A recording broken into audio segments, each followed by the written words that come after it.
Sa ating balita, pinangunahan ni Pangulong Ferdinand R. Marcos Jr. ang paggunita sa ika-108 anibersaryo ng kapanganakan ng kanyang ama na si dating Pangulong Ferdinand E. Marcos Sr. Kaninang umaga, isang wreath-laying ceremony ang isinagawa sa Marcos Monument sa Batac City, Ilocos Norte. Ayon sa Pangulo, mahalagang gunitain ng pamana ng dating Pangulo na serbisyo at sakripisyo para sa mga Pilipino at para sa bansa. Kabilang anya sa mga aral na iniwan ng kanyang ama ay ang pananatili ng dignidad at respeto sa dignidad ng mga mamamayang Pilipino.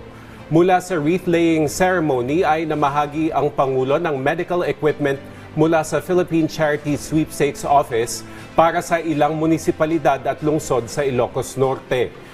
Dumalo rin ang Pangulo sa Natnatang Cook-Off Showdown kung saan tampok ang mga kilalang lutong gulay ng Ilocos Norte na nagdiriwang ng mayamang agrikultura nito.